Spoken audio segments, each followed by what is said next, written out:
We're coming up on a first anniversary, of course, of winning here, but it's also your first win on the PGA Tour Champions. Tell the fans a little bit about what that meant for you. Well, when you transition over from one phase of your career into the next phase, you just never know what lies on the other side of the door. So to come in here, and it was just after I made a pretty significant commitment to switching over with my wife and the decision. This was the first tournament after that, so it definitely confirmed that that was the right decision. But also it just confirmed to me that I definitely still had what it took to win. I mean, you don't never know, and the players out here on the Champions Tour are excellent, and they're real champions, and they've done it for a long time, and that part of the game just doesn't go away.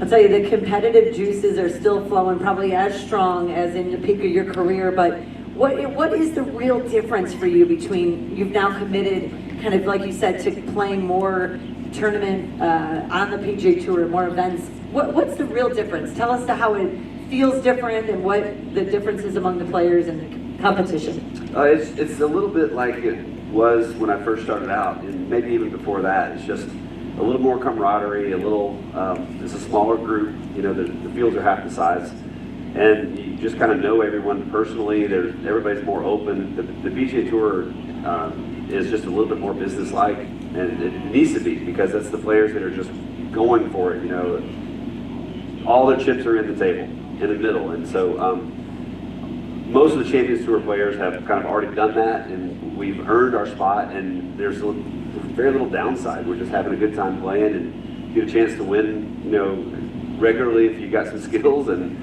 it's just a blast, and it's a real blessing that golf gives us, because most other sports, the athletes are finished by the time they're in their mid-30s or even 30. So at 52, I'm actually still looking forward to the bulk of my career on the Champions Tour. Was looking back.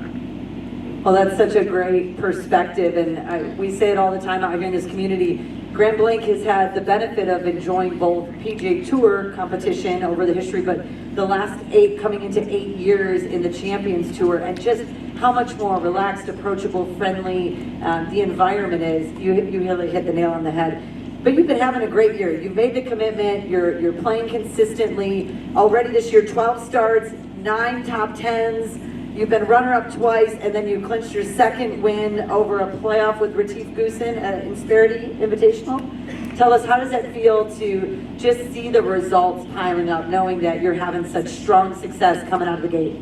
It validates the work you're doing, that you're headed the right direction. Golf is a complicated game, and you can work your tail off for a long time doing the wrong stuff and have no idea that it's the wrong stuff. But the only real way to know if you're doing the right thing is results. And it's not just scores, but finishes, like wins, and if you're competing on a very high level consistently, then there's really not much reason to change anything, just little tweaks here and there. But that's just the pursuit of the game at any level.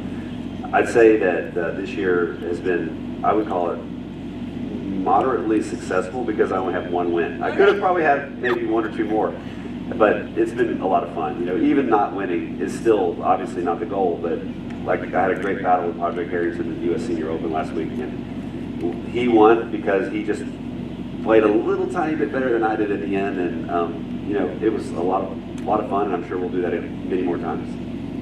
I'll tell you, you hit the nail on the head about golf being that sport. You could try and you're doing the wrong things, but when you're doing it right, the results show. For all of us amateur golfers out there, what's your advice for amateur golfers? Give us a few tips of how we can shave a few strokes off that handicap. I'm sure there's someone out here who's a better qualified teacher than me. The biggest thing, I think we're going to have some fun putting here in a second. The biggest thing I see when I play the Pro-Ams is most of my amateur partners vastly underread the break on putts. I mean, you'll see a player from across the green where the slope is, just ripping down to the front of the green, and they're putting across, and they'll yell out something like, "What do you think, pro?" Like 1 or 2 cups out, and I'm like, it's 10 feet of break. 10 feet. So that's one thing. This is low-hanging fruit. There's a lot of fruit. Do you give those tips freely during the pro-ams? You tell them where to aim and help make sure your pro-am team performs okay? If they ask, Okay. I'm happy to do it. I mean, I love golf, and I don't think I'd be still doing this if I didn't love it, but I love when other people also kind of have that light bulb go off about like, oh, that's what you're doing on that, or that's how you approach this shot, or that's why you chose that club over that club. And I love expressing that and sort of helping someone kind of understand it. I love it. All of us can benefit, I'm sure, from some of these amateur tips, but you mentioned this stage of your life and the relax and the consult with the wife. Obviously, home life is pretty important right now. I know you got another grandbaby on the way. Tell us a little bit about what keeps the engine churning for you at home and where the focus lies for you now in this stage of your life. Well, it's two different engines, really. Our kids are old. We had our kids very young, and so I've got a 31 and a 28-year-old.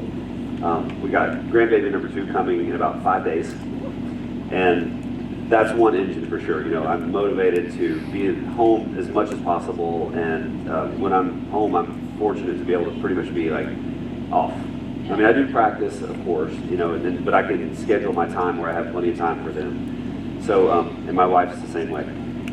Conversely, you know, the golf is it's another sort of engine that needs to keep tuned, and I have no problem with the desire to keep playing and the passion for it, and I just love competing, and golf is a great vehicle for that. Keep doing it for a long time, and so I got 2 engines to keep tuned up right now, but we're very, very fortunate and having a great time with our grandkid. 1 grandkid, 2 coming. And when's the second one due? 5 days? Number 2 is coming in 5 days, and then the number 3 is coming in September. In September, wow. Yeah. Well, again, thank you for being here so close to that very pivotal day for your family. You mentioned the 2 engines and work-life balance. I mean, so many of us know how important work-life balance is, especially after what we went through the last 5 to 10 years, but just being able to keep both of those engines tuned is a great thing. Yeah. Tell us your leisure time. I got a little tip that you're a bit of a barbecue master. You dabble in the grill master space. What do you like about grilling? What's your favorite thing to cook out there? What summers look like at the Cink household? Well, right around the same time I started cooking barbecue, mostly pork and ribs. Okay. Pork and brisket, sorry.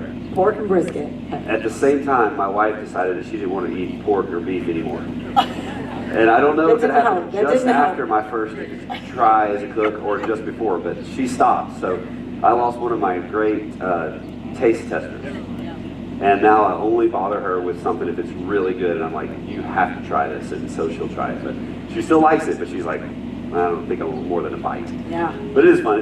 I actually can relate, believe it or not, golf and the barbecue world, because they're both process sports. In golf, I work really hard on the skill of playing and hitting the shots, but when I get into competition, it's all about the process. Doing the same thing over and over, because you can't really control the results. And in the barbecue world, where me and a couple of friends of mine have a team where we do compete sometimes, it's very process oriented too. You do the research and the testing ahead of time, but then when it comes competition time, all you can do is your process.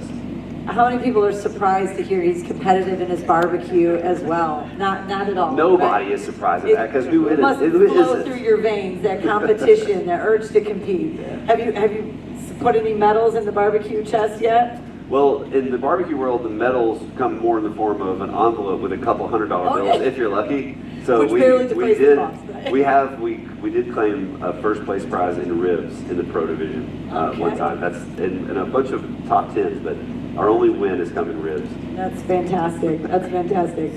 If anybody here would like to ask a question or two, Stewart,